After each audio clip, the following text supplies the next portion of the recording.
Shalom, everyone. My name is Noah, and it is my pleasure to introduce this panel.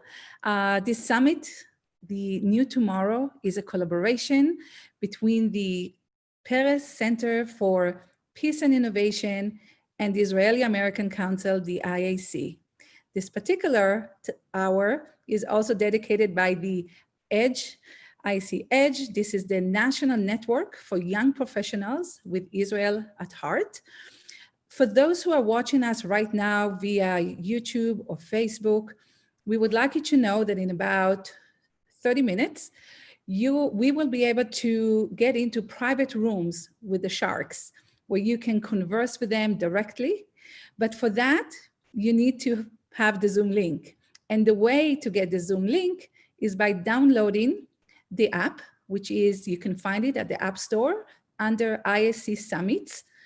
And then you get into the app, you press on the session, and you will get the link, and you can join us in Zoom, in the Zoom, and also get into the private rooms a bit later.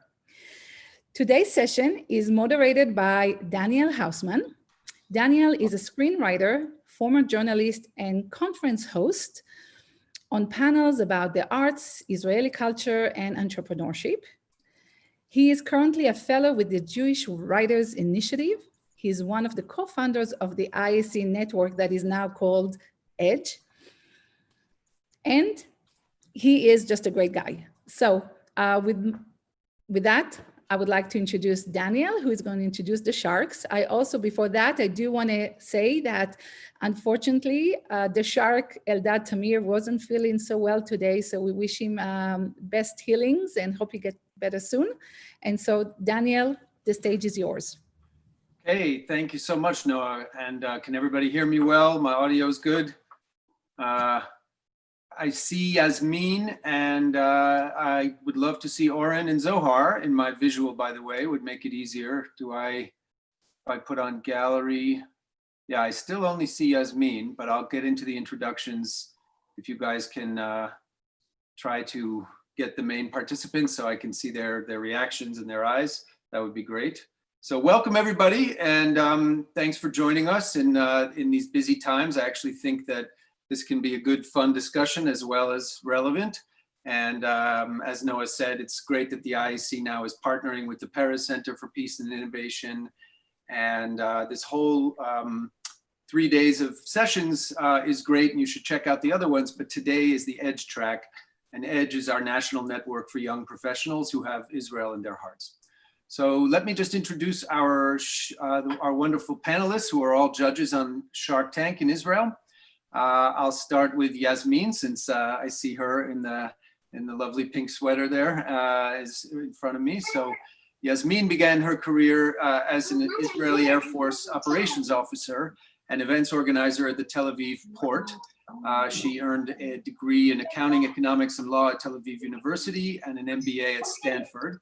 She's currently executive director of ICON, the Israeli Collaboration Network, a nonprofit that aims to create a Silicon Valley-based community to harness and support Israeli startup technology and innovation.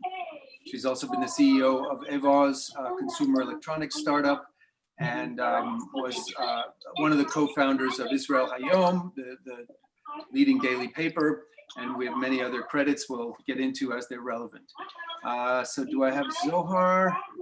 Yeah, I like to. Yes, thank you. Okay, Zohar Levkovitz is currently CEO of Light, an algorithm-based startup designed to save children from online toxicity, bullying, shaming, self-harm, and hate speech. He has been at the forefront of mobile and internet technology development for over 15 years. He founded Amobi, and he's the former CTO of Converse 3G, MMS, and WAP push activities. And he has, so we'll tell you a little bit more about Light. We'll have a chance. And then finally is Oren Dobronsky. There he is. Hi, Oren. Oren is an entrepreneur at heart, and he's been an angel investor who's had the privilege to invest in the following startups, mostly at seed level: House, Trip Actions, and Hippo. And some of you know what the term unicorn means in finance. It means a company that is still privately held as it reaches valuation of 1 billion. So for somebody to have been at the seed level of 3 unicorns, there are only, about 450 in the world is quite extraordinary. So some of his other companies are Loop Commerce, Domestika. Right. Small correction. At Hippo, I wasn't at seed, but the other 2 I was at seed. Okay. Hippo, I joined a little bit later. Okay, you had the right instinct. Right now, something that Oren is most proud of is cleargiving.com. When the panel is over, I encourage you to go actually to all of everybody's website of their passion project. But Oren's current passion project is something he calls Charity 2.0, where all of the donations go to a needy family in Israel. It's a nonprofit where nobody makes any money, but they take your donation, you specifically sponsor a family. And you see how your money is helping that family. So we'll get into how they use their smarts for some social good, as well as making money and creating great products and helping other people create great products. Okay, so guys, I want to ask you some fun questions about the show, about the best things from the show, but also get into some deeper questions of Israeli character and society, and just take advantage of having smart people like you guys to discuss economic trends and issues. But first, since this is June 2020, let's talk something about the coronavirus. Give us your opinion on which industries can recover that are currently taking a beating, and maybe which ones won't.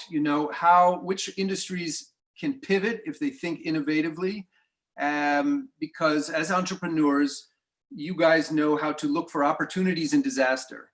You know to look around the corners. So give us some insights around the corners. Whoever wants to go first. You're gonna need to call us. We all of us like. Okay, Yasmin, you go first. I can go first, just because the other 2 are mute. You said who's not gonna make it. I think everybody can make it. We have to be optimistic. I like looking at the glass half full, but I think there are great opportunities. So I think the obvious one is everything that has to do with remote access. So working from home, everything that around that, everything that has to do with online collaboration and processes around that. I think it will take some time for travel, but I am optimistic, and I think that everybody that will come out of this will come out stronger when they learned how to be more efficient and how to to use their resources better. I'm intrigued by real estate, by commercial real estate, by real estate in general, because I think the labor force is going to become more global if you're working remotely, or maybe you don't have to live right next to your work, but you can live an hour away and you're going to come just once a week to the office, and that will make sense. So you don't have to live where it's that, or maybe. But isn't the real estate market going to suffer if office space, when you mentioned commercial real estate? I mean, we had the big story that was a big flame out in some ways, but also a big success in other ways of WeWork, the Israeli American co-founders. I am a member of a WeWork. It's not a time to co-work right now, close up with other people, so isn't that going to be affected in that way? I'm looking specifically at the high tech. So I see from the side of the high tech, like a company saving costs on real estate. I'm not a real estate investor, so I don't know. So and more labor opportunities for high tech companies to access talent that's not right next to them. Yeah. So I think that's an opportunity for sure. And we'll see what happens. Got it. Zohar, what about you? Where are you sort of looking ahead when you're looking at how things are affected right now, the landscape? Well, first of all, I believe that the world tends to be overdramatic from time to time. It is happening now with the coronavirus. It happened before in 2008. It happened with the SARS virus and so on. And I believe everything is going to be back to usual. I don't know how long it will take. I don't know if it will take 6 months or 2 years. But in 5 years from now, we are not going to even remember it.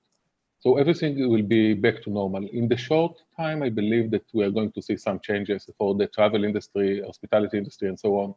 The WeWork kind of businesses, I believe that most of them are going to suffer dramatically. But it is the short term. In the long term, I believe everything is going to be normal. What do you attribute that to, the normalizing, the fact that we'll have a vaccine and we're just resilient people and we'll kind of learn from our mistakes and move on? I'm very calmed and reassured by what you said. I'm just not convinced. Well, people are dying all around the world every day, and people will continue to die. And now we are trying to flatten the curve of the coronavirus in order to save hospitals. But once we are going to pass this phase, everything is going to go back to normal, and it will be like any other disease, and people will die from it. I don't know if it will take 2 years to have a vaccine or more than that, but it is not going to remain a urgent care for the world. It will be some kind of chronic disease, and people are dying from cigarettes and cancer and car accidents and coronavirus. Yeah. And we are going to survive it. The world is going to continue. Go back to the cheerful part. You started cheerful, absolutely. and now I'm depressed. Do any of don't you be. invest in med tech? Are any of you guys in medical technology? And because this is certainly going to be more of the focus. Any of you have side investments or okay? So let me come back. But there are different sides of it. I work with many entrepreneurs, not necessarily investing in them. Many do digital health. And I think also this crisis kind of expedited processes. For example, there was a lot of barriers to telemedicine because you couldn't practice medicine across your state line. But now with everything that happened, there's a lot more. I don't know all the details, but I spoke with an entrepreneur that's working on telemedicine. He said there's a lot of ease. It's easier now. You can practice across state line in some occasions. So I think there's going to be advances there too.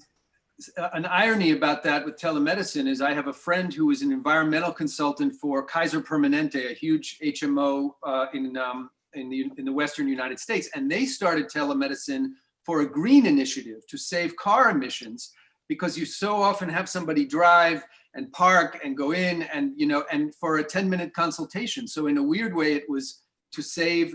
That's how he sold it in the beginning, was how much car emissions it would save. Now it's saving everybody from getting, so telemedicine is something that had a little warm up. Oren, I didn't get to you yet, just about what do you find is...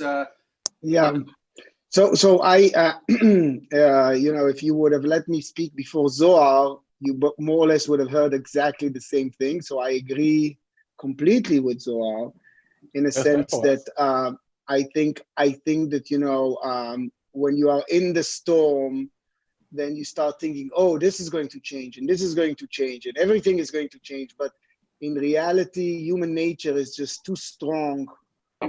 And I think, I think things will go pretty much back to normal. Now, I don't know to say how long it will take to get out of it.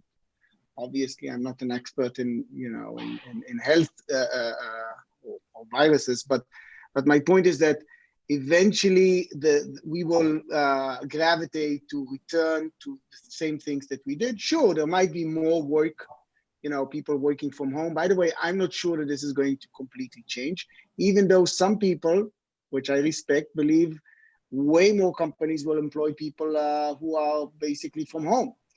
So we are going to see about that. Okay.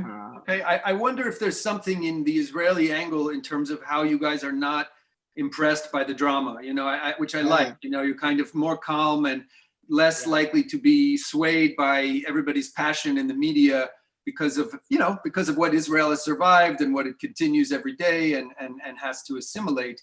No, that's for sure. But by the way, that's for sure, Daniel. I think being born and raised in Israel, your modus operandi, right? The way you think, the way you operate is always under the pretense that things are not, that you have missing information, missing resources, missing everything, right? And you need to somehow get yourself out of it. Yeah. And we are very good at handling crises. That's one of the things we are very good at, is handling crises, because we are trained, I would say, for that more than other, I would say, nations, right? Well, a good performance in a crisis can make a career or break a career. And I want to come back to the Israeli character specifically, but just one last thing about this. So maybe in the US, where we've had a lot more concern and, much of it real, but certainly a fair amount of hysteria. Have you guys noticed, looking back, like if you had to do an analysis of the last quarter, what would we have done differently?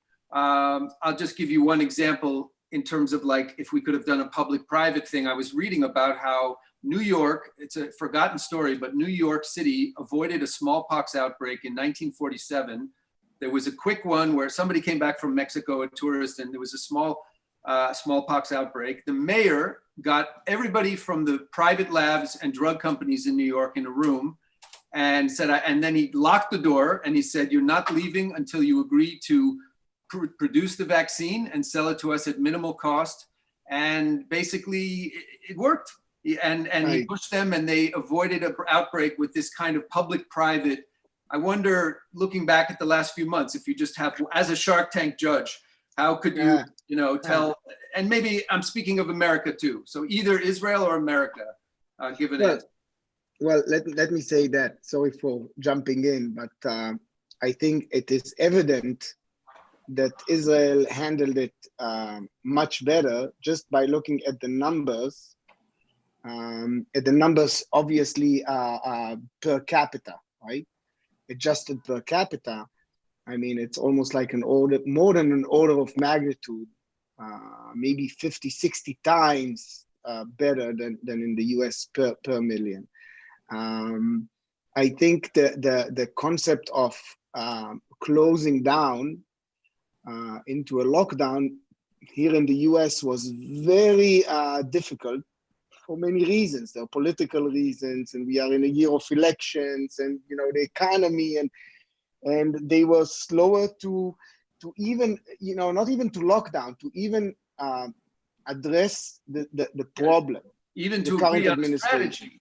But you're saying that in Israel, because which they try to say, hey, it doesn't happen, as if how do you say that word, lakrish? They were in denial.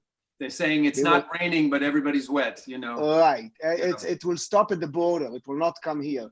And look, again, I'm not trying to give grades in this, but I think that there's a lot of pressures now in this country between Republicans and Democrats and everything. So everything becomes political. This should have been something that is totally not political, but anything you do or don't do is a reason for someone to but by contrast, you're saying Israel succeeded in that, in taking a lot of the politics out of it. And, I remember early on Netanyahu saying it's okay not to shake hands. And then the next day he said, in fact, everybody do the namaste. And, he quickly tried to move it. And then another thing is that this country, which is different, is actually 50 different countries, right? You have the states. And then comes the question, it's much easier to be done in a controlled fashion, like in countries that are either dictatorships, or even if they have one government that controls everything. But here you have plenty of government. So unless the federal government would have stepped in and said, these are the rules, period, which I don't even know if they are allowed, you have that situation that local governments can decide for themselves. But guess what? They decide, but this is still an open country. So whatever they decide is not only going to impact them, they didn't close the border. So it's a bigger problem to solve. If I may, one, I think, we're not political experts. We're the kind of high-tech investment expert. I'm more asking from that analysis and not trying to, And I think also looking at it, Hansa, it's like being a Monday morning quarterback. You look at the result and then you see you have to think about how it was at that time. I think this is also like a CEO, when you're analyzing your decisions, you want to go back for the information you had at the time you took the decision. For the next time. Exactly. But I think there's a bigger issue here. I think that when I make business decisions, I like to put my values in it too. So I don't want a business decision to be just about money, just about the numbers. And I think here, many countries face the question, do we want to reach a situation in which a doctor won't have enough ventilators and will have to make a decision, should I save this person or that person? This is not a financial question. This is a values question. I don't want to be part of, I would hate for a situation like this to happen. I would hate my country to put physicians in this situation. So I think we had, when we think about decisions, it's not just about money, it's about values too. Right, good. And this public-private thing is a value. Did you want to add anything, Zohar, or we can move on if you want? No, I'm not a doctor, so my 2 cents is just that what we learned from this crisis is that you need an efficient government in order to survive some issues. And I'm not a big fan of government, but what we learned is that countries like Italy or Brazil or the US, where the president, I cannot say a joke, but not a doctor at least, suffered much more. And from time to time, we need governments. Daniel, I'm sorry. You may not be seeing some questions, but our audience just wrote, let me just read it out loud. Oh, I can Carrie see them wants to now. know- Actually, I was having my questions, but now I can see them. I wanted to, okay. I want to move on from coronavirus, and some of them are about that, Noah. So let me I wanted to pivot back to the show and just ask everybody what. Can you hear me now?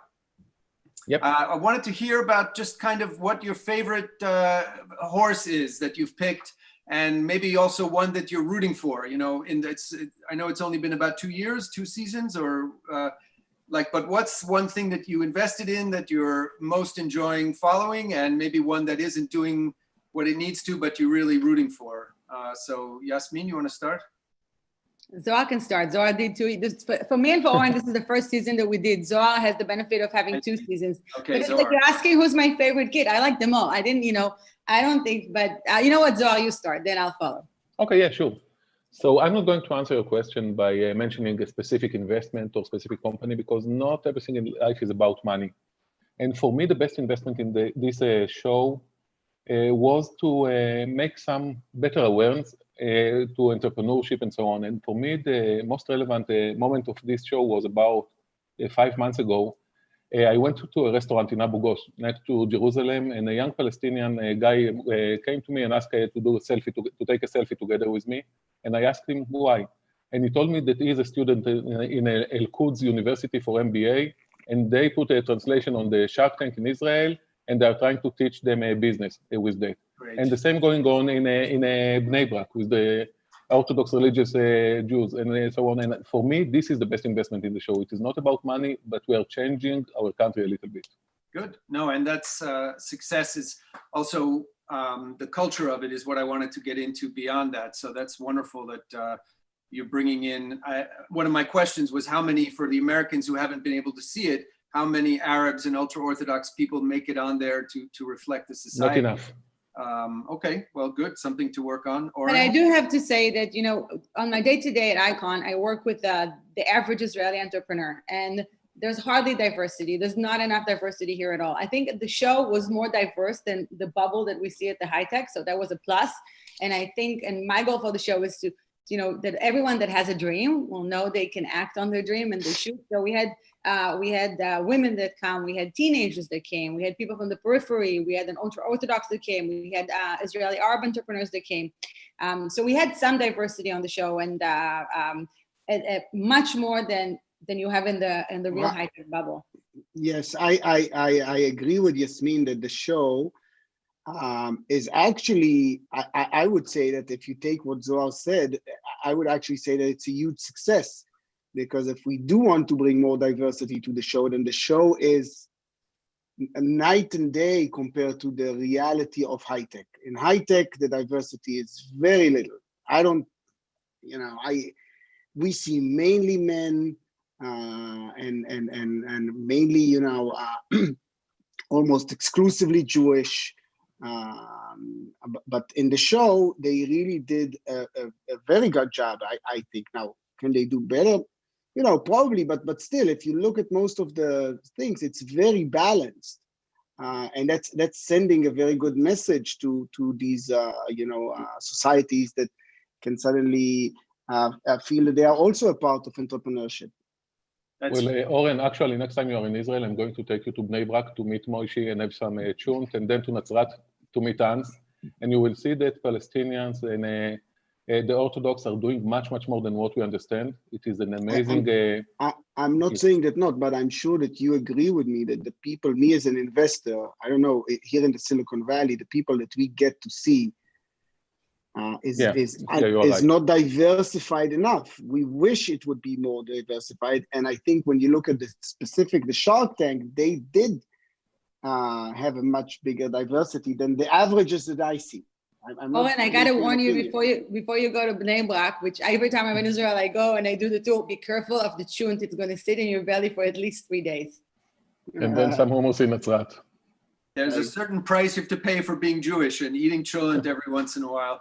No, but I Right. really love how quickly you guys brought up values and not just products and success. I think in America, maybe we have such the attitude of a lot winning the lottery and having one product that you're going to make your fortune on and blow away the world. And it's so interesting to me how quickly you guys all brought up what it's teaching more deeply than just one success, one consumer product, and how it can actually shape society. So with that in mind, by the way, Zohar, what were these two projects you mentioned that one was a Palestinian and one was an Orthodox? Can you just say what those two are working on when you Well, said you wanted to take Oren? No, there is a big project in Bnei Brak, they call it Kamatech, and I'm helping them, Yasmin is helping them. We are investing in Orthodox startups. And when we started about 7 years ago, there were about 5 startups from Bnei Brak. Now there are about 700, so it is booming. And the same in Nazrat, there are several organizations in Nazrat, in the northern part of Israel, trying to join forces between Israeli Arabs and the rest of the country. And it is going the same direction, you know. I believe that in order for Israel to not just survive, but be extremely successful, we need to join forces with the ultra-Orthodox and the Arabs and be one nation and take the high-tech to the next level. Daniel, another group we met through the show is Periphery. So we had 2 teenage girls, Hadar and Hadar, that came to pitch a product. And they were very impressive. I remember the panel, we looked at them and said, you better like than some of the adults we saw at the show. We didn't invest in the product, but we asked them, how did they become so eloquent and confident, and how did they develop the product? And they spoke about their work with a nonprofit called Unistream. And Unistream is a nonprofit that's helping introduce youth in the periphery of the country to entrepreneurship. So that kind of led to a collaboration after the show that we adopted the Unistream Center in the city of Netivot in the periphery. Zohar and I drove there together, and we mentored teenagers there, and I get all the icon entrepreneurs to come and mentor there. So it's really fun to kind of pay it forward, not just within the community, but outside the community. And well, and that gets to what you were saying about decentralizing the work, maybe as a result of what's happening now too, which is decentralizing just the innovation hub and allowing other people access. But actually, Zohar, I wanted to go back to what, so if there are 700 startups from the ultra-Orthodox community, first of all, I think that's a surprise to many people. What is the advantage they have and disadvantage? Because later on, if we have time, I obviously wanted to get into the startup nation aspects of most Israelis, but most of the ultra-Orthodox did not serve in the army. They don't have the same type of background. So what do they do well, and what do they need work on? Well, what they're doing very well, they know how to learn, they know how to research, they know how to think. Not all of them, but the smart guys there are amazingly smart. Some of the best people I know are from this community, so they know how to think. And what is very hard for them is that they're not part of the ecosystem yet. So for them to get a meeting with a VC or anyone else will take much, much longer because they're not part of this ecosystem. And this is what we are trying to achieve there. Also, because of the education system in Israel, they are not learning English, they're not learning mathematics and so on. So we are trying to put them in the same starting point as any other entrepreneur and help them to study some English and mathematics. But it is very difficult. But, we will continue, and we are changing the country day after day. And this project is led by Moshe and Avremi. They are just 2 amazing guys. One of them is a Gur Hasid, and the other one is a Litai. So they should not even speak one to the other, but they're working together, and it is an amazing project. I'm very proud to be part of it. That's great. That's fantastic.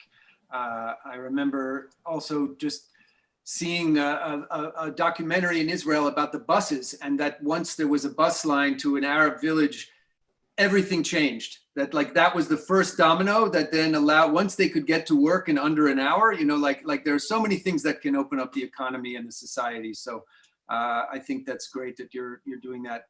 So let me go back then to the regular sort of startup nation questions of Israeli chutzpah. Do you see that? Daniel, I'm sorry, just from a timeline, we're Yes. about to break into the rooms. Oh, okay. So just to keep everybody, why don't you do that last question? And right after that, I will instruct everybody how we're moving forward into the private rooms.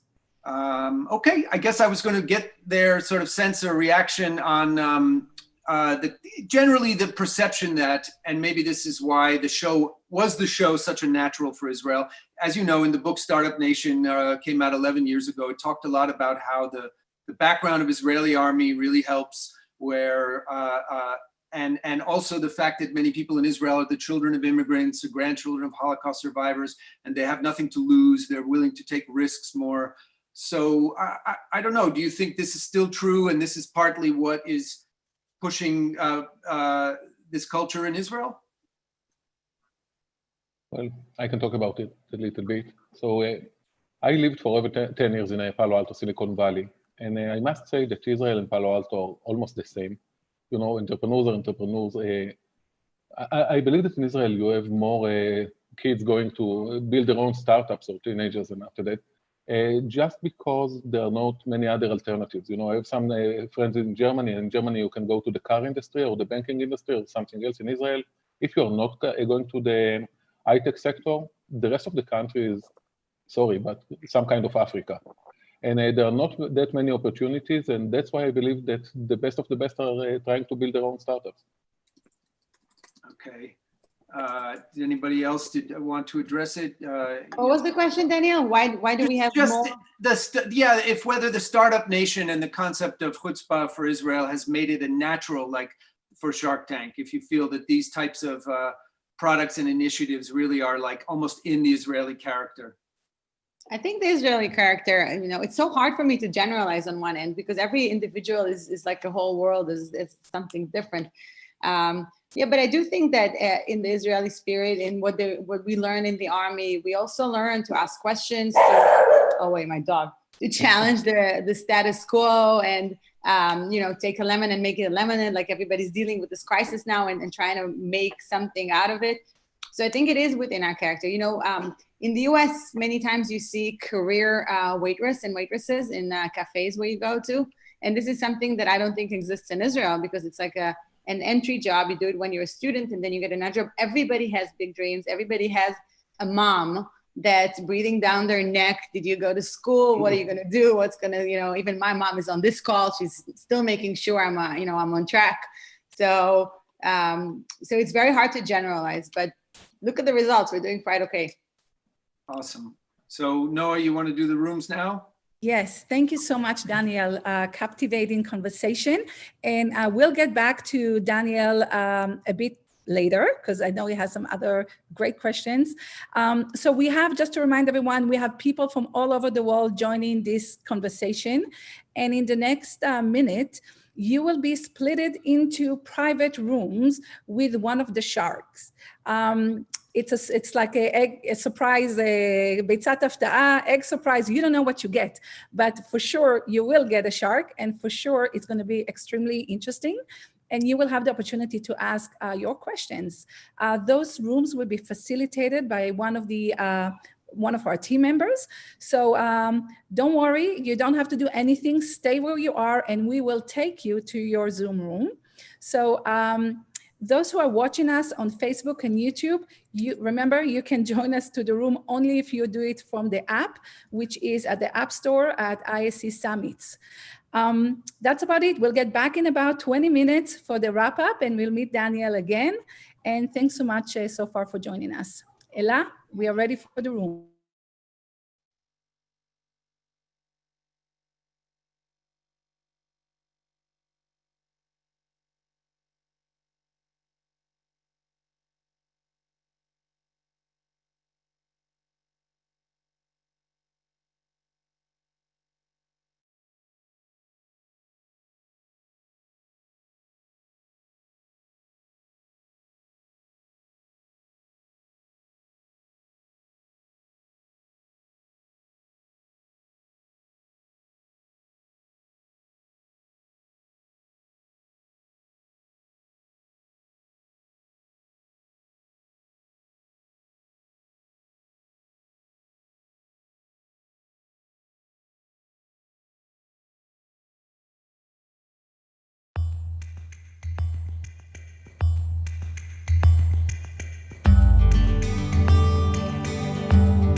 משהו מתחיל, מתגלגל ברחובות, משהו אחר יורד במדרגות, משהו קורה תופס לו בזנב, משהו חדש מתחיל אצלי עכשיו. מישהו מוכר עומד ומסתכל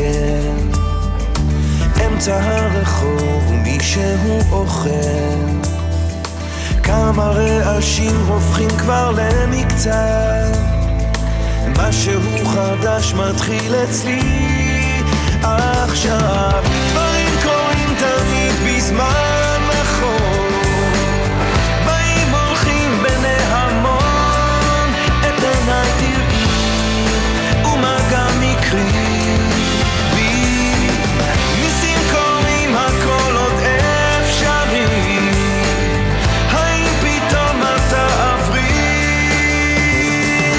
ערב שוב יורד לעיר העסוקה, חושך מתגנב, מונית שם מחכה, חתול רחוב קטן גובע ברעב, משהו חדש מתחיל אצלי עכשיו. ריח מתוקים מציץ מהחלום, שם במרחקים עולה כבר אור ראשון, קטע של רחוב קורע מתחתיו, משהו חדש מתחיל אצלי עכשיו. באים קוראים תמיד בזמן נכון, באים הולכים בני המון, את עיניי תראי ומה גם יקרי בי, ניסים קוראים הכל עוד אפשרי, האם פתאום אתה עברי.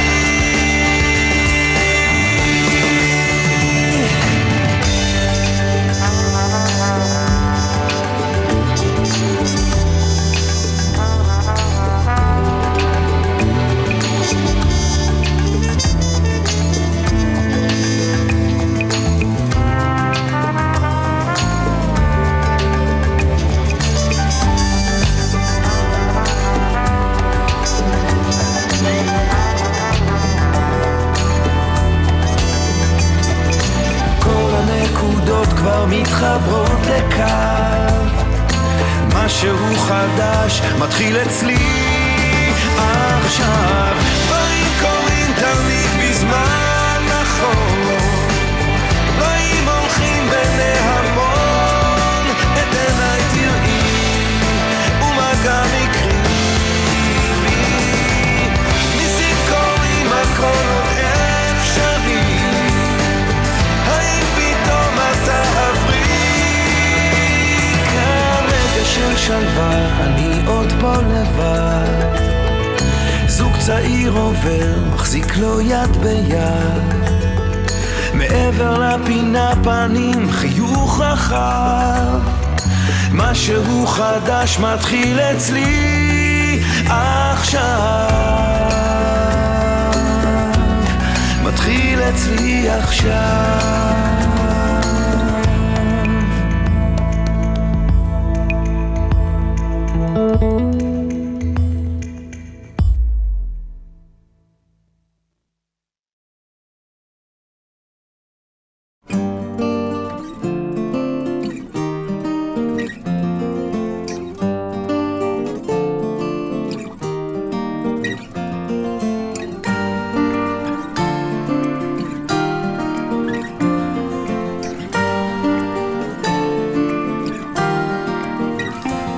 תתארו לכם עולם יפה, פחות עצוב ממשהו ככה, ואנחנו שם הולכים עם שמש בכיסים ומעל גגות הכוכבים, והזמן עובר בלי פחד, ואני הולך לפגוש אותה בגן העדן.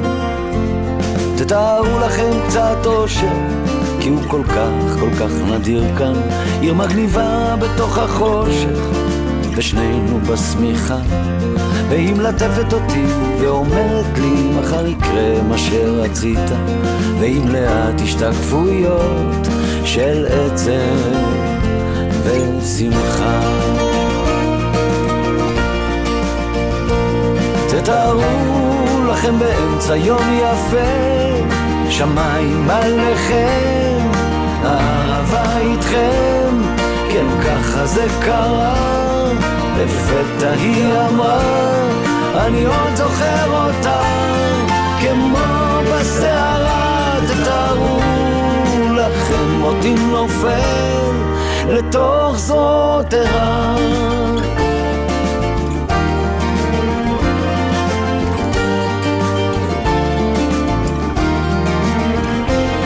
תתארו לכם עולם פשוט, חדר ללילה, בית בגשם, ריחות עצים מלאים בתות, ושנינו שיכורים, אם ניפרד אני אמות, היא לוחשת וגועשת, תתארו לכם עוד הזדמנות, לחזור פתאום לנעורים. תתארו לכם את החיים זזים אחורה וקדימה, מה שחסר שהוא מתמלא, מה שהיה פתאום ישנו, ואני מביט לתוך עיניה ונגנב בכוח פנימה. תתארו לכם אותנו מגשימים את כל החלומות.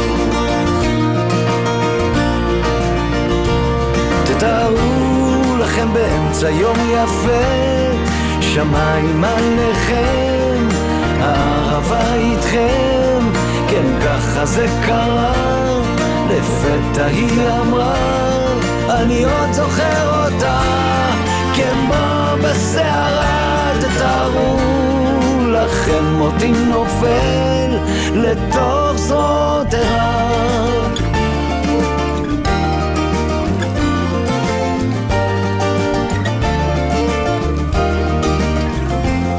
תתארו לכם עולם יפה, פחות עצוב ממשהו ככה, ואנחנו שם הולכים עם שמש בכיסים. תתארו לכם עולם יפה, עיר בתוך החושך, עולם פשוט, תתארו לכם קצת אושר.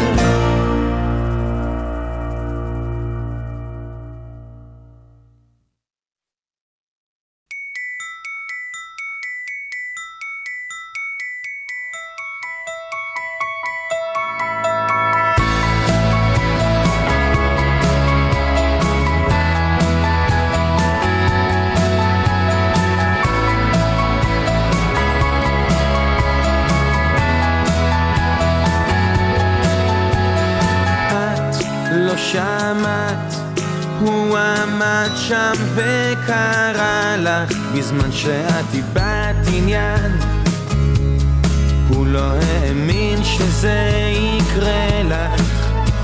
כבר כמה זמן את נכנסת והולכת, מסירה את האיפור בזמן שהוא עם לב שבור בחדר. זה נגמר מחר, מחר, תמיד נשאר מחר, מחר, מחר, תמיד נשאר מחר.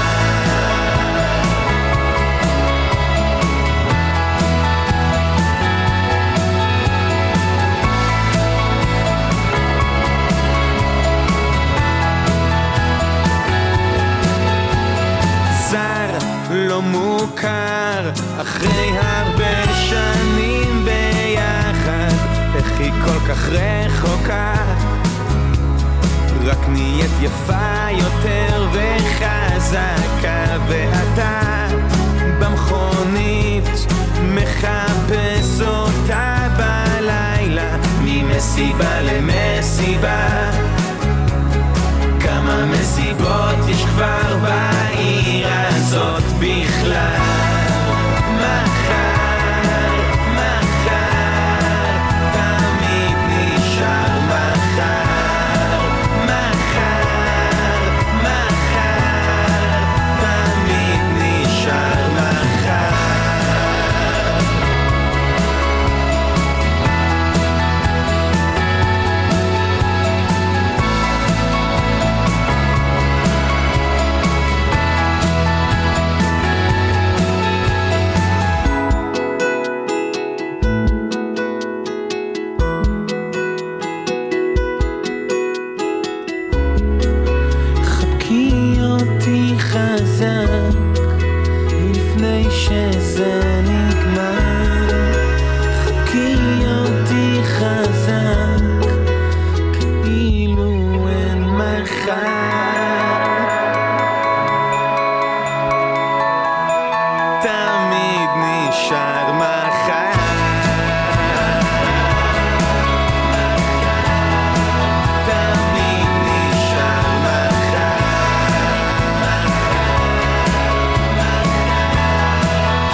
בליבי עכשיו, בתוך ליבי, כמו הרבה צללים, כמו הרבה שבילים, כמו עשן.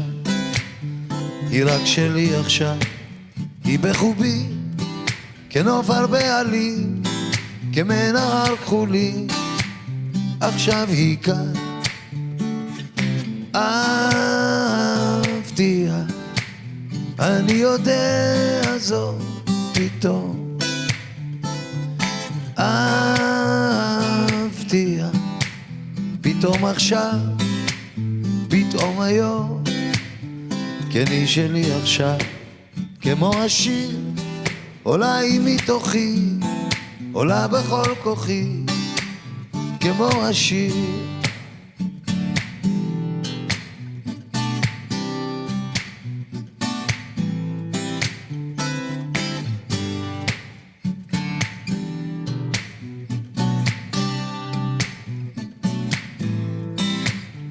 אני קורא בכל בני האדם ומרחבי שם וכל רוחות הים והגלים. אם תשמעי אותי ואת שירי המתפרץ קיים, צועק אל העולם, רק תשמעי. אהבתיה, אני יודע זאת פתאום. אהבתיה, פתאום עכשיו, פתאום היום, כן היא שלי עכשיו, כמו השיר, עולה היא מתוכי, עולה בכל כוחי, כמו השיר.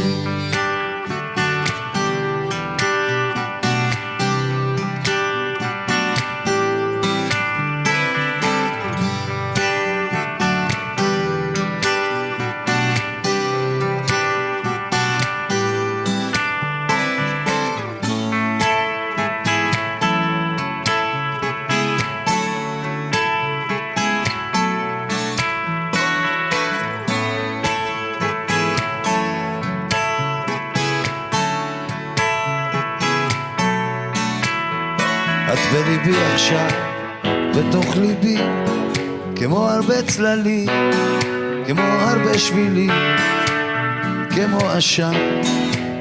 את רק שלי עכשיו, את בחובי, כנוף הרבה עלים, כמנהר כחולי, עכשיו את כאן.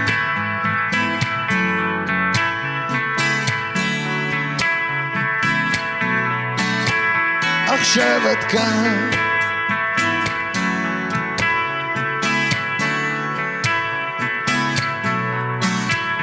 עכשיו את כאן.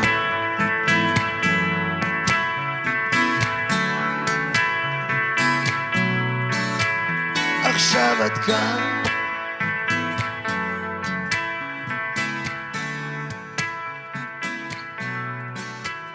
עכשיו את כאן.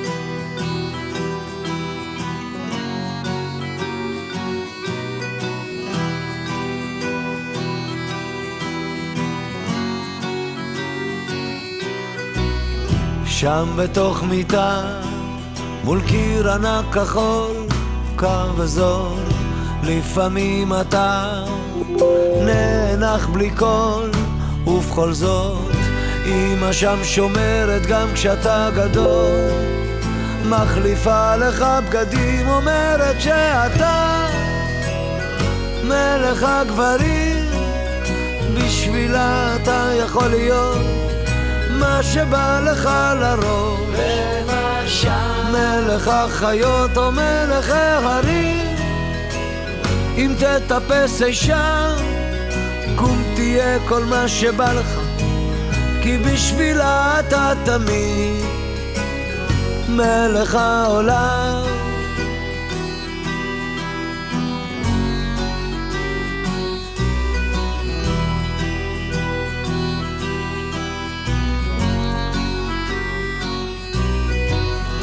שם אתה תמיד, כל מה שתרצה, רק תבחר, כך אומרת היא, ואתה שואל, מה עוד אפשר? מה שלא הייתי בטח לא אהיה. מחליפה לך בגדים, אומרת שאתה מלך הגברים, בשבילה אתה יכול להיות מה שבא לך לרוב. למשל מלך החיות או מלך ההרים, אם תטפס אישה קום תהיה כל מה שבא לך, כי בשבילה אתה תמיד מלך העולם. בשבילה אתה מלך השירים, בשבילה אתה יכול להיות מה שבא לך לרוב.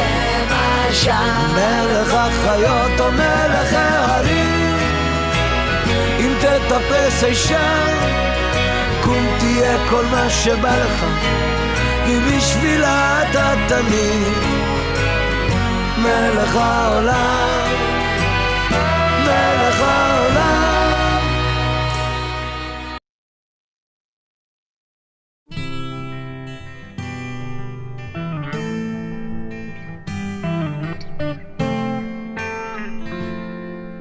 נוסעים במכונית הישנה לתוך הלילה הרטוב, הגשם שוב נהיה כבד ולא רואים ממטר, סע לאט. צבי אומר שגשמים כאלה מזיקים לחקלאות, ואני חושב כמה חם בבית, ואיזה מסכנים החיילים ששוכבים עכשיו בבוץ.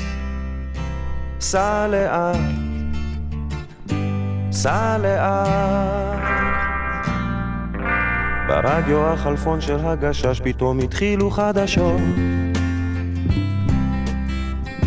הלילה ירד ברד כבד, אצלי הלך אבישר. צבי אומר שקר לו בראש, תסגור איזה חלון, ואני חושב הפועל שוב הפסידה, ואיזה מסכנים האוהדים שאוכלים להם את הלב. סע לאט,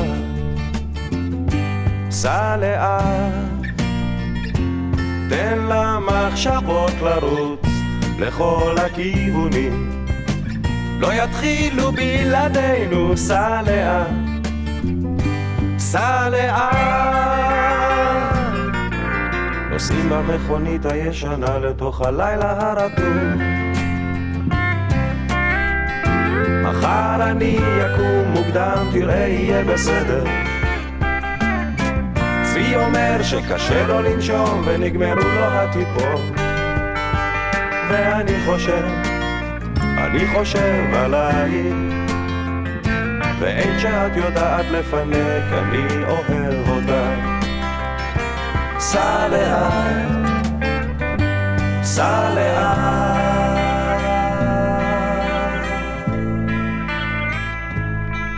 אתה זוכר שנסענו לאילת, ירדנו אל המים, כולם היו בראש אחד, שרנו ביטלס בקולות.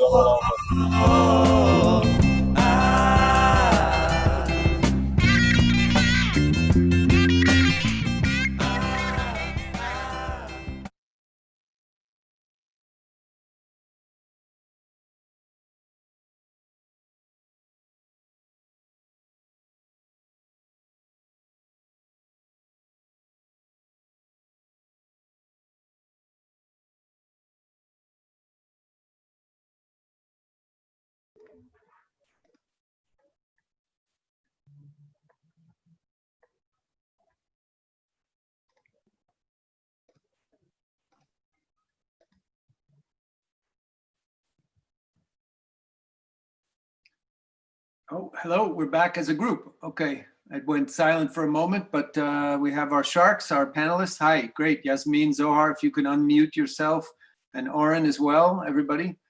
So these were great. Our breakout group was terrific, and really the questions from everybody were terrific. So I wanted to ask you guys something on everybody to give an answer. What is your number one asset as a shark, as an advisor, as an investor? And I don't just mean in the moment when you're sometimes competing that, somebody with a great project will go with you, so you sell them quickly on your skills, but, in a deeper way too. What do you think, because maybe being on the show has been an experience where you've had to think what you are good at and maybe something you've learned in the process about yourself. Oren, you go.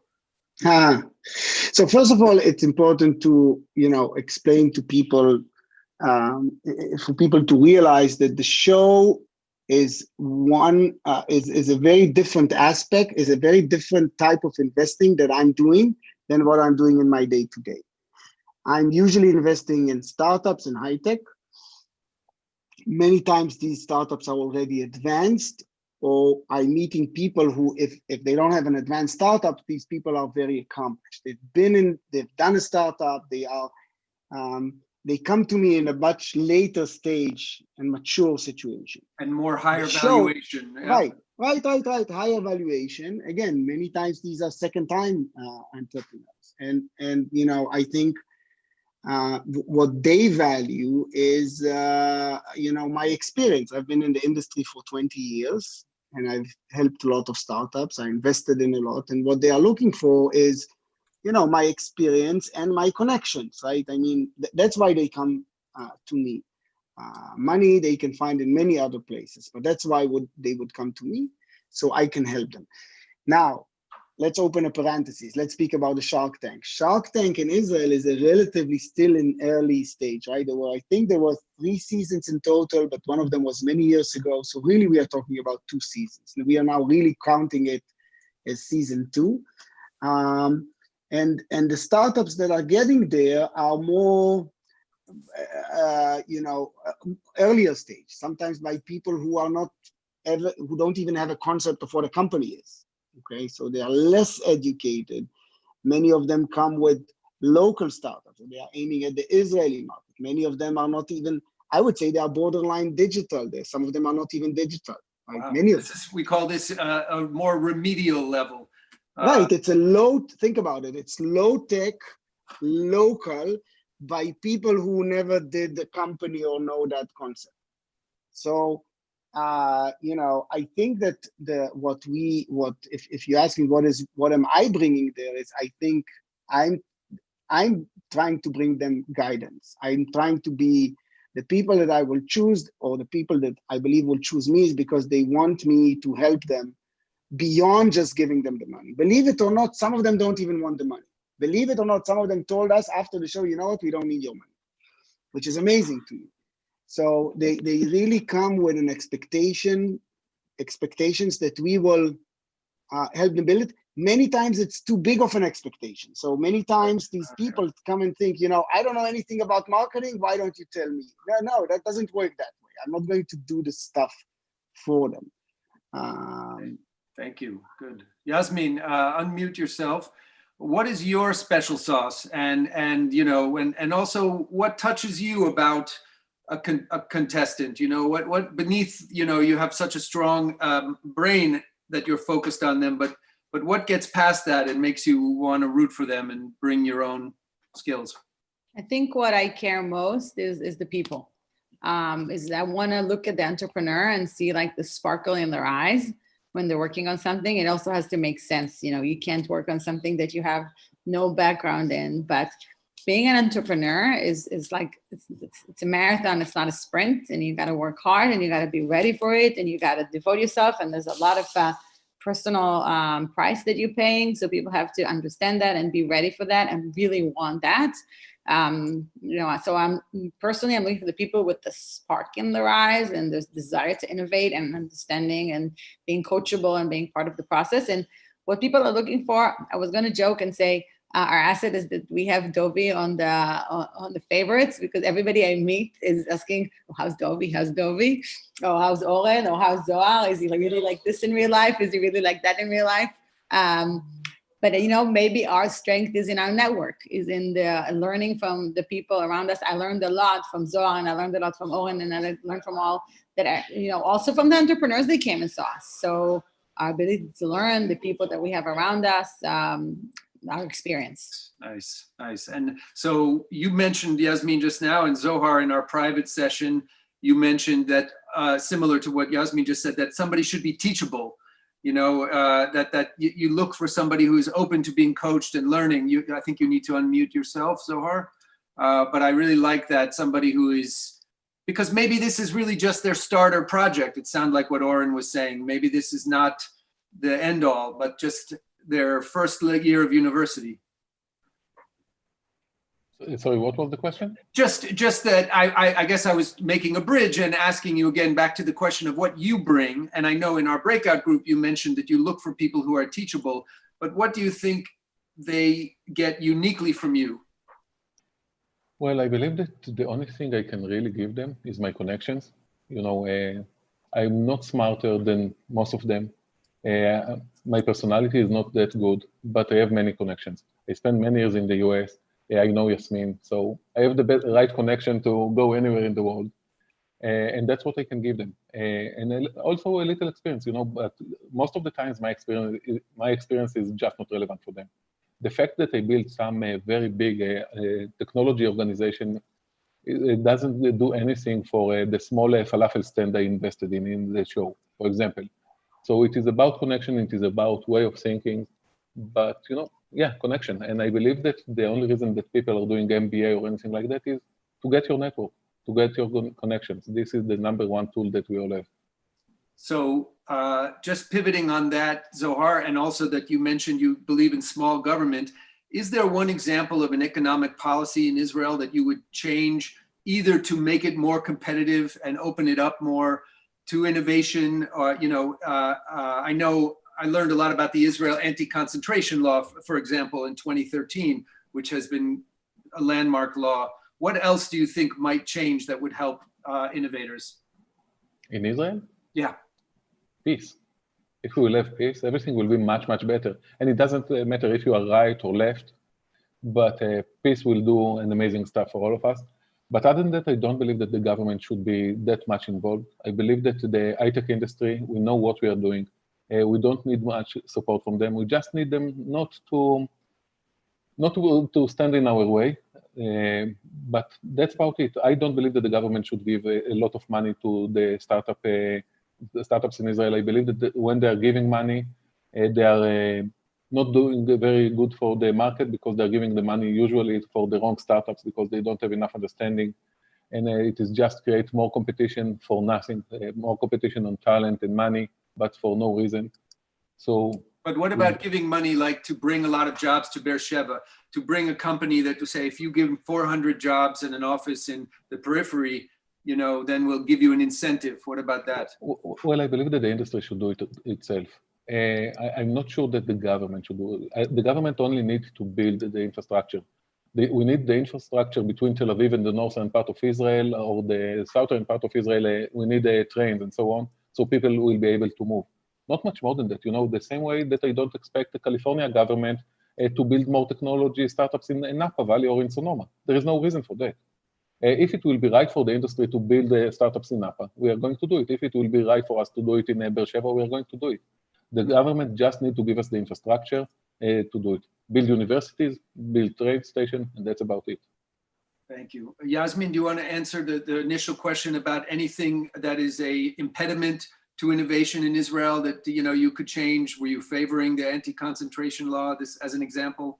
I agree with that. I agree with what Zohar said. Yeah, peace would be great. COVID-19 out of the way would be great. But I don't think like you can compare Sonoma to the periphery of the country. I don't think there's like a level of inequality between San Francisco and Sonoma that it should be our interest to, you know, to bring more jobs to Sonoma. I think it's a little different situation over there when there is inequality of access to jobs and quality of life in the periphery and the center. And yes, it's true, the markets should take care of that, and it should be worth their while moving their offices over there or doing, making any decision. But I think sometimes the government should ignite these kind of processes with the right incentives. But usually the high-tech sector is doing pretty well with less intervention than usual. I agree with Zohar. Great. Hey, I want to thank everybody. We're just at our hour for a great conversation. So thank you, Yasmin, Zohar, and Oren. Everybody who has been attending, I hope you got to engage in the breakout rooms, and join us again tomorrow. We have another great day of the New Tomorrow Summit. If you go to newtomorrow.org, you can see all of the lists of the panels. So thank you, everyone. Kol Tuv, Leitraot. Thank you. Hi, thank